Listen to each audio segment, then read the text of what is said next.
All wings report in. HouseDog, standing by. MotherGoose, standing by. Lowtech Tuck, standing by. Lock S foils in attack position. Animal Squadron ready for battle.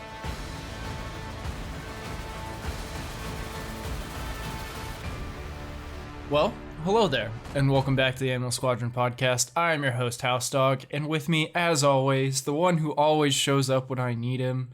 He's never missed an episode. The one, the only, the Chewie to my Han, the best co-host you could ever ask for, MotherGoose. Hello, everybody. Happy to be here. Yeah, it's just the OGs today. No stinky Tuck. Just the OG gang. Tuck is sick. He's not feeling well today. I feel bad for him. Mac hates him. It's the usual. He says he's sick. Sick of us, probably. Sick of this podcast. Well, today we are going to be talking about episode 5, Night of Acolyte Season 1. Before we get into it, though, I threw a little blurb in our last episode, just kind of a gut rant reaction from me, but how are you feeling about the Acolyte being canceled? Yeah, I didn't know that it was officially canceled until I listened to this last episode. Yeah. I heard the rumors and everything too, and I thought it was officially announced that it had been canceled. Yeah. But I didn't look too much more into it or anything. And plus we were about to do it and I had already had the ending spoiled for me. The very end scene. I didn't know anything else of what we were about to watch, but I did know that final shot that happens at the show. Yeah. I won't ruin it because Tuck still hasn't seen it. I mean, Tuck probably shouldn't listen to this episode anyways. He'll probably watch the episode on his own before he listens to the episode. Yeah, to our Tuck, episode. If you've watched it, you can listen. But if you haven't watched it, don't listen. Yeah, for sure.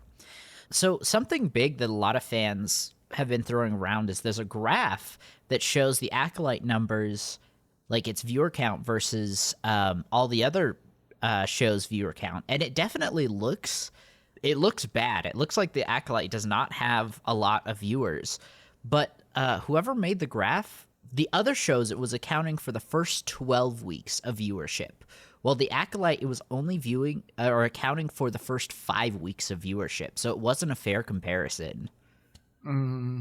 Yeah, So, I'd definitely be interested to see where it's at now. Yeah. Or what that full 12-week scale looked like. Because Right, I think we're not the even initial- at 12 weeks yet. Yeah, I think after the initial release and everything, and people kind of got everything out of their systems, things might have looked a little bit different. Yeah, I agree. But who knows? The other members of the Star Wars community jumped on this show as soon as it dropped, and we kind of waited. Right. Which is a little bit different for us. Even if we don't review it on the podcast as soon as it comes out, usually all of us have seen whatever drops as soon as it comes out. Yeah. Except for Tuck, who waits for everything. He's the best of us. Unless you have anything else you want to say about the cancellation, are you ready to get into the episode? I'm ready. I'm ready. Okay, this was literally peak. It's literally peak. This was so good. So, since you have seen the whole show, is this the best episode? This is episode 5. We've only got 3 more, and it's the last 3 episodes of Acolyte we'll ever get. Right. For now.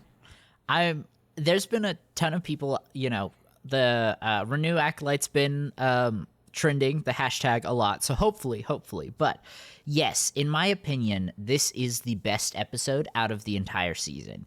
The last 3 episodes are really good, and this is very minor spoiler, but I think proper expectation management for you is probably for the best. There is one more flashback episode coming up. I was wondering. Don't give it away or anything.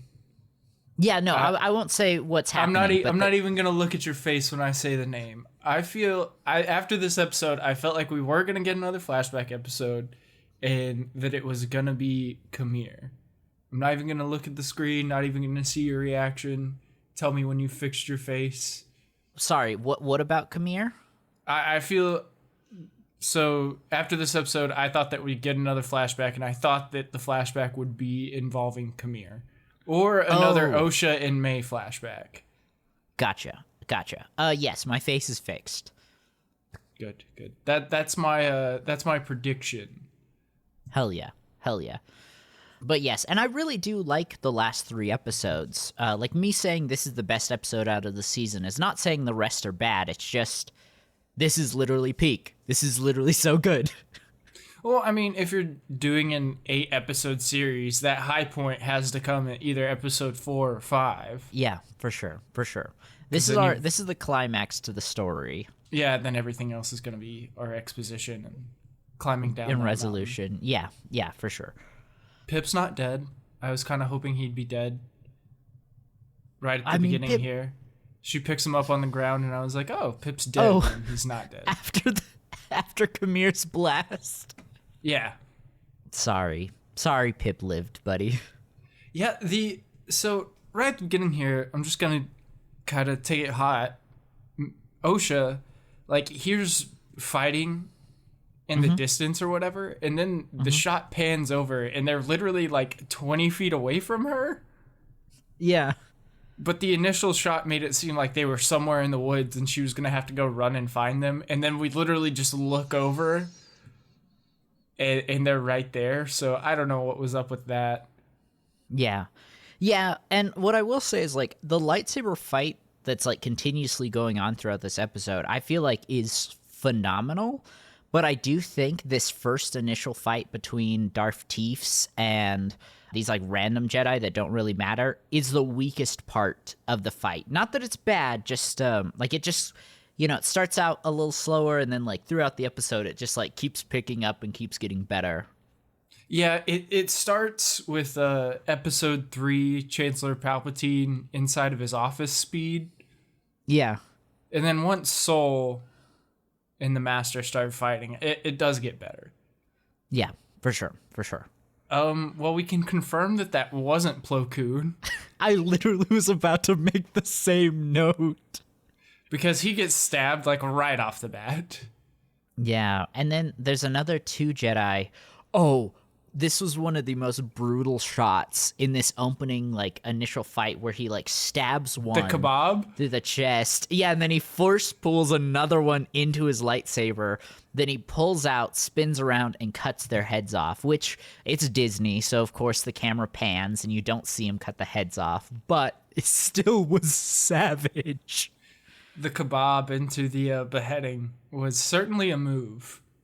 Darth Teef is definitely one of my favorite Sith. And, he's just built different. Man takes a blast from a stun gun and just doesn't even move. Yeah, just doesn't even affect him. Which I do kind of have a theory about that. About the stun? Yeah, and why it doesn't ahead. Affect him that much. So we find out here in a little bit. It shows it really quickly. Right before he kebabs the 2 Jedi, that their lightsabers get shut down. Right. Or shorted out. And I was like, how is he doing this? Like, at first I thought he, like, hit their lightsabers and, like, damaged them or something. Mm-hmm. And then their lightsabers get fixed and they're able to fight him again. And that's when I realized, I was like, this man has cortosis. Mm-hmm. That's exactly what he has. I was literally about to ask you how you felt about them bringing cortosis in. So that's why I think that the stun gun didn't affect him that much. I think his, like, cloaks and stuff are probably lined with cortosis, which we know is possible from... what book was it? It was it was in the new Thrawn trilogy, the second book. Anakin winds up going to shut down a factory that Padme is already there on a mission trying to shut down this factory where the Federation are making clone trooper armor that's cortosis lined. And so we know that cortosis can be weaved into fabrics and armors and stuff like that to give it lightsaber resistance. So I think that's why the stun gun didn't really work, was because he probably has cortosis lined gear. Yeah, and specifically, like, we know for sure he's got the helmet and then at least one... a bracer, yeah. Bracer, yeah. Which, you know, I mean, maybe it is just, like, stun weapons. Like, it hit his whole body, but maybe stun weapons affect the mind more so than the body. So having his head protected maybe helped, even if the rest of if the cloak doesn't have cortosis. Yeah, possibly, because we know from that book that all cortosis really does is it displaces energy. Yeah, yeah. And that's why it makes lightsabers shut down, is because it displaces that energy and kind of sends it back to wherever the source was, which causes whatever the controlling thing is to shut down or short out for a short period of time. Right. It's not lightsaber proof necessarily. It's just lightsaber resistant. Yeah. And I mean, it sure does help being able to shut him off. Yeah. But Darth Teef's just built different. Once he took that shot. May sits in the house for forever before she finally decides to pick up the lightsaber. Right. I'm sure it's probably a mix of, like, panic and just not being sure what to do, because she knows her master's out there. She knows that he's going to try and kill her, so she's probably hoping that the Jedi will either kill him or weaken him enough that she can stand a chance. Yeah. And then it's just Osha running through the woods until old Papa Soul comes to save her. Yeah, good old Soul. Soul was amazing this episode. Mostly. Yeah, they gave him a lot of humanity, which Soul is probably one of the only reasons I'm sad to see this show get canceled, is because I just thought he was a really interesting character. I agree. That's the whole intro to the show. It was a pretty good intro. Beefy intro, yeah. Yeah, 5 minutes just for less than 5 minutes if you count the previously episodes. So probably around like three to four. Right. And then, yeah, it ends with Soul and the Master staring each other down. And then as soon as the intro gets off, we have Yord and Osha running back to the ship. Right. With Basil or Basil, whatever his name is. Best little guy. No, he should be dead too. So violent. And then we get a interesting dialogue between the Master and Soul. Is this the one where they discuss, like, Soul's like, what kind of master hides their face? No, that's later. This is whenever Soul asks the Master, like, who are you? And he says, you don't remember me. Right. And he goes into the whole thing, like, you carry a Jedi weapon, all this sort of thing, but you're not a Jedi. And we get that. And then it goes back to May again, coming out of Kelnaka's home. And this... Right. Honestly, this whole scene is probably one of my favorites in the episodes between Jecki and May. Yeah, their fight. Yes. It was pretty good. I will admit there was a small part of me, and this is such a minor thing that doesn't matter, but there was a part of me that was like, Jecki's winning this fight. How did she kill Master Indara? Oh, how did May kill Master Indara? Yeah, and then I remembered. I was like, oh yeah, May, was able to trick her. That's how that happened. Yeah, I was really impressed with Jecki during this whole scene, though, of just her being able to hold her own. Because I thought as soon as she challenged May, I was like, oh, Jecki's gonna die in 2 minutes. Right. But she doesn't. She holds her own. She fights May for quite a long time, actually. And I really like the choreography of this fight. I'm pretty sure they don't use any lightsabers. It's all just like hand to hand, or I think May pulls out her knife for a little bit. Yeah. I thought this fight was handled very well. Like we were talking, I think in episode 2 or 3, you know, there was the fight between May and Soul, and there was an obvious difference in how good they were. You know, so it looked a little weird, but you know, with May and Jackie, it kind of seemed like they were, you know, roughly the same skill. And so I thought the fight was just very, like, visually interesting to watch. Right. It was two students fighting each other instead of someone of really, I wouldn't say low talent, but less talent than a master who's been around for a while. Right. And then whenever it goes back to Soul and the master, the stranger, whatever they're calling him at this point in the episode, Soul is like, you trained May, just tell me who you are, like, take off your helmet and show me your face. And the stranger mentions and let you read my thoughts. So I was like, oh, the helmet's like a whole, like, Magneto X-Men type deal. I was like, okay, I guess we're using other franchises now too, but all right. Hey, it's all owned by Disney. It's whatever. Which I don't remember any references of Catorsis being able to block the Force. Thoughts, right. But I'm perfectly okay with it. I think it's a very cool ability, and I think as long as they use it sparingly, I'm totally okay with it. Yeah, that is kind of the challenging thing. I think whenever you bring something from novels or comic books into live action, because that's like it's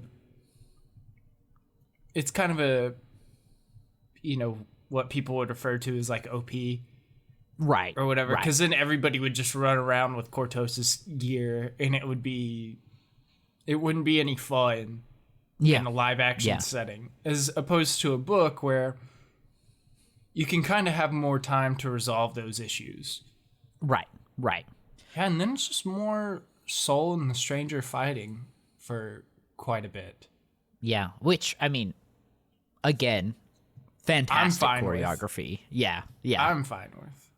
I do like how the Stranger's goal is never really aligned with the Jedi. He's there for May the entire time, and that gets pointed out many times in this episode that he'll just stop fighting and run after her at points and just disappear. You just ninja vanish. Which, you know, I think it's after this. There is another shot that I really didn't like. May starts seeing visions of Darth Teef before he gets her, and it's just like a really close-up shot of his mask. I thought that looked a little corny, in my opinion. Yeah, because we get that whole dialogue between Yord and Osha right before that about how they're trying to kind of figure out who the stranger is. Right. And Yord's like, he gets in your head and he just stays there. So, like, does the helmet not only block people from reading his mind, but enhance his ability to get into others' minds? Or is that, like... Maybe, yeah. Or is that just, like, a separate force ability? Like, we've talked about the different ones, like having a connection with animals and stuff like that. Because Osha says, you know, my mother could get inside the heads of Jedi. Right. And that whole deal. So I'm not sure. And then once again, I was so happy for Jackie this episode because she gets May into custody and then immediately gets attacked by the stranger. And I was like, oh, she's doomed from the start. And she holds her own. She does. And like, I just want to point out the fact that, like, and I think just goes to, like, her and her skill, but she held her own better than the Jedi Knights did. Right. And she used a saber that was not only built for her, but she's still using a Padawan saber, which is much smaller than a full adult-sized saber. And she not only uses it, but she uses her Padawan blade as a Shoto blade. Yeah. Yeah. and goes into dual lightsaber combat with the stranger and does pretty well. Yeah, I was very impressed. I thought she was going to die right away. Yeah, I did too. And you know what? I'm still mad that Kelnaka's just dead. Yeah. Yeah, it would have been cool to see him in this fight. And he got teased so heavily in the trailer. Yeah. He wasn't in the show at all. Yeah. Nothing. Oh, yeah. It's whenever May's running through. That shot did not look good. Yeah. The mask shot, yeah. It was very B-rated horror movie, in my opinion. I get that they wanted to do something visually different to show his mind powers. I just don't think it worked. No. It didn't. I understand the vision that they had, but it just didn't play out. Yeah, and that is literally my biggest complaint for the entire episode, and it's such a minor thing that doesn't really even matter, just to show how good this episode is. Right, to pick out a shot that's 2 seconds long. Right. The conversation between May and the stranger is interesting as well, because he's look at Jackie, she's a loyal pupil. Unlike you, you're weak. You've always been weak. And I'm yeah. Is his plan to kill her or just torture her? What's really going on here? Yeah. See, this is where the Force visions get kind of confusing, because May reaches out to Osha, but it's young May's voice that we hear in Osha's head. But the previous shot kind of implies that May is reaching out to Osha. Yeah. Either that, or again, it's the Force doing the Force thing. Yeah, I think this was the Force being the Force here. That these paths were always meant to cross. Exactly. And then what are we on the scene where Sol and Jackie are fighting Darth Teefs? Yes. Yeah. Man, I was sad when she died. Yeah. I was too. But I mean, Jackie goes hard. Yeah. I mean, she breaks his mask, and then the double lightsaber that he carries is very interesting. Yeah. And for our audience, just, I know there are some people who don't necessarily watch all the episodes, but still listen to the podcast. Thank you. We love you. His lightsaber, it's a main lightsaber with the Shoto blade attached to it. So he can kind of spin and detach it from the main blade and have a second saber. It's like Cal Kestis's blade in Jedi Survivor. Yeah. It's just Cal's, but it's upside down, or it's, I guess, upside down. Because his is double-bladed? Right. Or it can be? Or does his unlock as well? His unlocks as well. But it's double-ended, and it's not one feeds into the bottom of the other? Yeah, so it can work as a double-bladed lightsaber. It can attach, or they can deattach, and he can use it double, two sabers. Right, but the bottom of the main isn't the starting of the second. No. They're clipped together. Yeah, on both ends. Yeah. If that makes sense. I know everybody's probably very lost, but I see what you mean. So yeah, Jackie just slams her blade several times, right? What does she do that breaks his mask? I thought she slammed her blade into it, but it would stop her blade. Yeah, it was her elbow. She was throwing elbows. Oh, yeah, right. Yeah. And I love this shot as she's in front of him. You can't see his face. The helmet's off, and you see his lightsaber go through her 3 times, and then she falls to reveal Kamir. Right, and I couldn't tell that it was Kamir at first. Yeah. Until he deactivates his sabers, and then stands up. I know you really liked Kamir. How did you feel about this reveal? I did not see it coming. I did not see Kamir being the stranger at all. Hell yeah. I mean, I'm not going to make it out like I made some big brain play here, but last episode, I did say that there was more to Kamir than we certainly thought. That is true, yeah. I never made the prediction that he was the stranger because I never saw that. But I could tell just from what we had seen of him so far. I was like, dude, this guy's on a separate mission from the Master. Like, the way that he's hurting May on her mission and everything, I was like, this dude's under separate instruction. Never would I have picked him to be the Master. Which, honestly, I thought they played this whole storyline very well. Me too. You're never going to think the bad guy is the drunken fool that's running around. Yeah, which is such a George Lucas thing. It's Yoda on Dagobah, and Luke's trying to find this Grand Master, and there's just this little weird drunken green thing running around. I'm looking for a great warrior named Yoda. Do you know him? But no, this is something that I had spoiled for me. Like, almost as soon as the episode dropped, I saw a TikTok about it. And so I knew there are a lot of things, like watching the previous episodes, that I was really glad that I knew Khmer was Darth Teefs, because I was like, oh, okay, I see how he's manipulating May, or he's manipulating the situation. And I thought that was really cool. But at the same time, I did miss out on that surprise of seeing him for the first time. Yeah. That kind of sucks. I wish you hadn't had that spoiled for you. Because it was such a good reveal. It really was. But that's okay. It's my fault for being on social media as much as I am. And then this scene here, whenever Khmer's got May in his grasp, I kind of worried about Soul here. I thought he was dabbling with the dark side just a little bit, and then throws his saber away. I do feel like Soul's the type of man that it will at least cross his mind. You know, if it's to save someone he cares about, maybe he taps in just a little bit. Not that he would, just that it might cross his mind. Just that it's possible. And then we get the mentioning of the Sith here.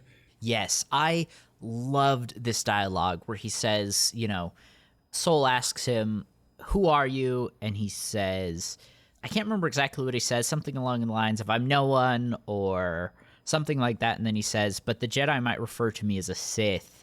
And then he goes on this tangent about how he's not allowed to exist, and that he's just playing by the Jedi's rules. And this was so good. Yeah, I don't make the rules, the Jedi do. Mm-hmm. I can't exist according to you. Yeah. Yeah. Which is very, very interesting. Which, morally, like, yes, the Sith are bad people, and, they shouldn't be around. The Jedi should step up and defeat the Sith. But from a Sith's perspective, of course they would victimize themselves. Yeah, and I think in the first episode that we meet Khmer, I think he and May, during one of their dialogues in the shop, I think he starts quoting the Sith code. I would not be surprised. I would not be surprised at all. It's him and May, either in that episode or whenever we first get to Kofar, and they're having dialogue, but I swear one of them starts reciting the Jedi or the Sith code, and the other one kind of fills it in. Yeah, like it's not the Sith code in entirety or whatever, but it's pieces of it. Mm-hmm. And should have known then. Oh yeah, I can't wait till you rewatch this later in life, and you get to see all the little things they do with Khmer. Yeah. I know we've hated on him the entire series, but I don't know if he deserved to get his neck snapped. Yeah, I know. This is another thing I had spoiled, and the whole time you and Tuck were talking about, like, Yord having this, like, really good character development, and you were excited for the arc that he was gonna go on, and I was just sitting there like, oh god, he's not even gonna have a chance to go on an arc. Yeah. It was at this point that I made the note. I was like, nobody's going to be left in the show for this to be a show. And we have 3 episodes left. They've killed off the entire cast pretty much that we've met so far. And that's a mistake of the show. I think they've killed way too many of the people that we've had like a storyline for. And I understand, like, not everyone can live in a show or a series or movies. Like, people have to die, otherwise the stakes don't get higher and higher, right? Right.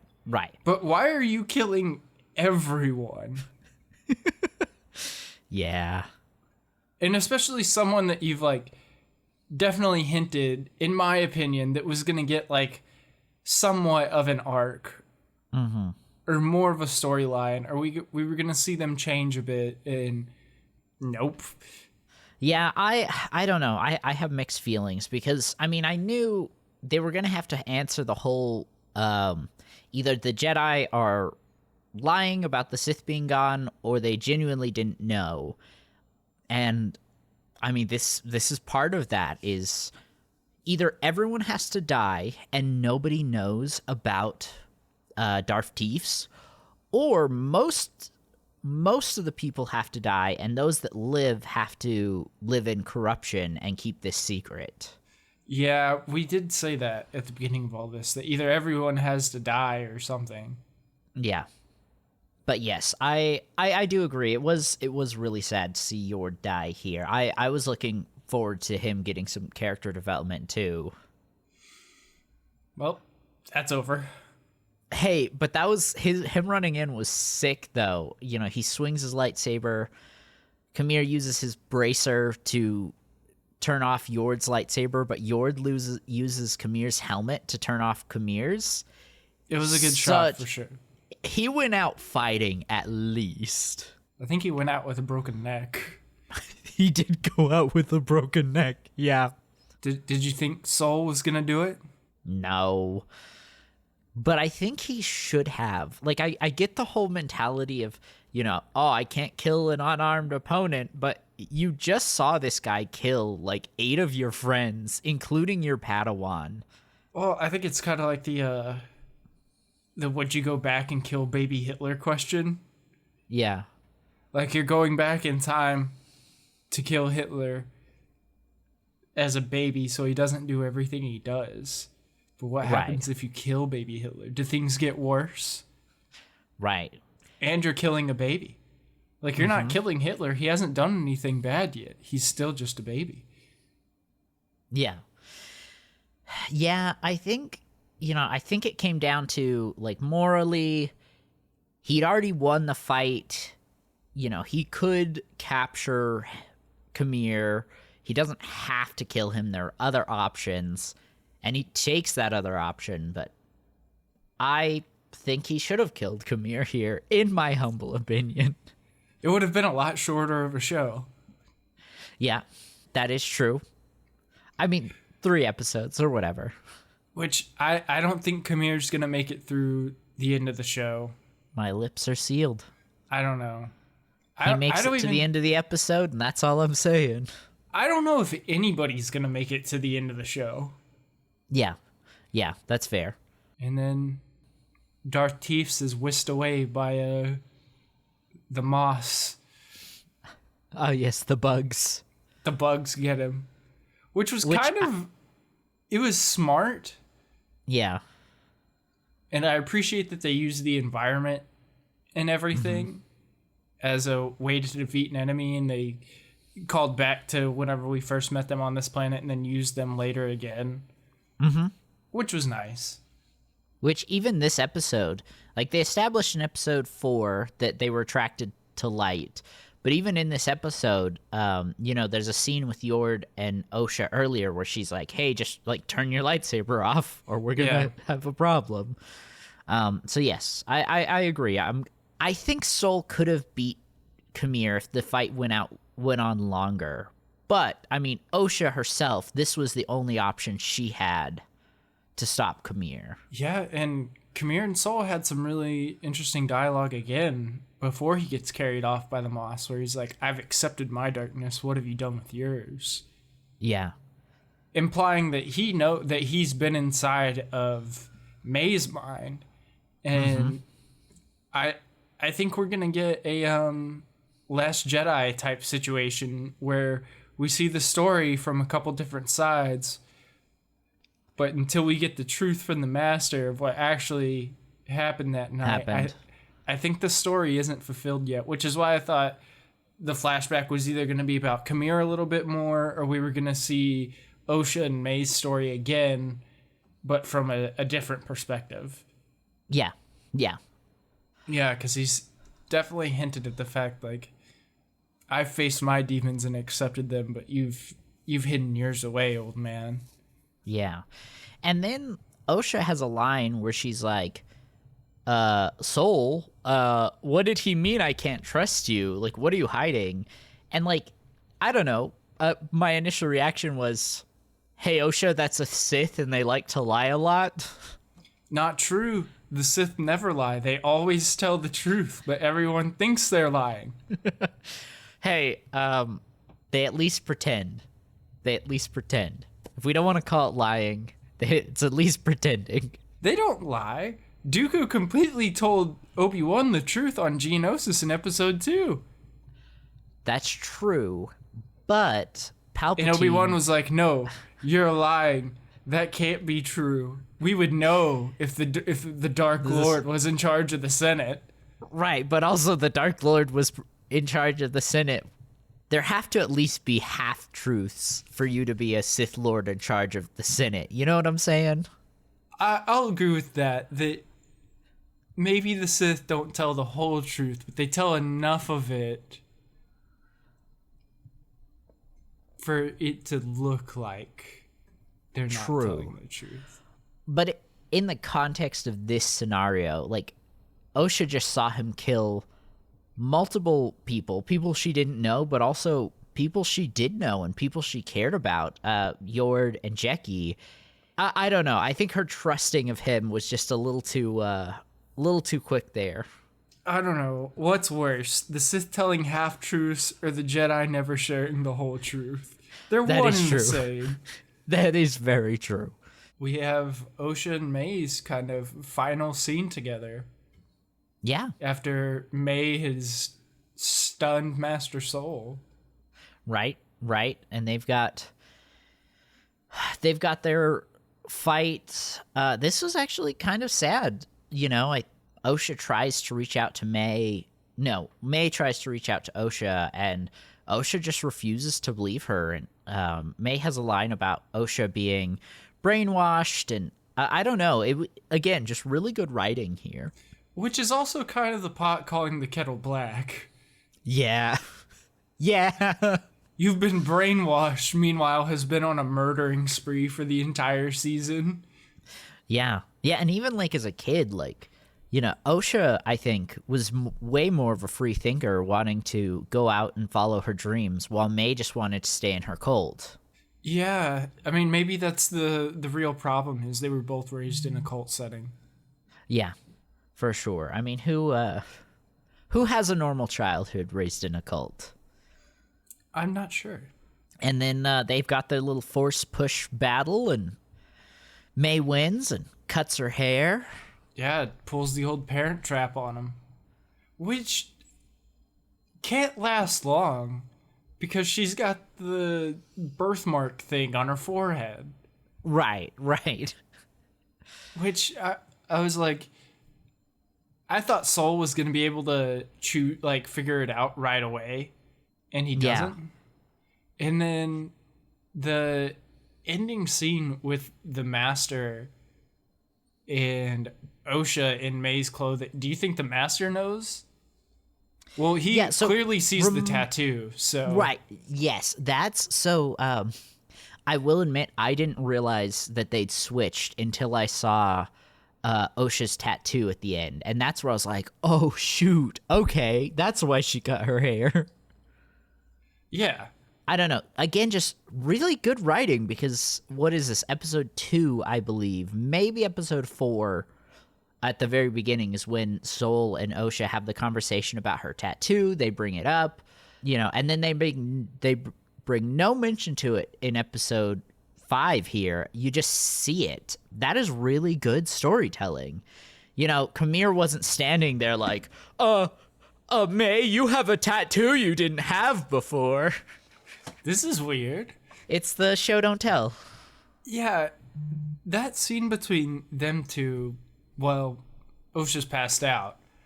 Yeah. His dialogue is quite interesting, and I'm wondering what his plan is here. Does he now switch to Osha and try to convince her to come to the dark side? Because he tells Soul earlier, like, all I've ever wanted was a pupil, was an acolyte.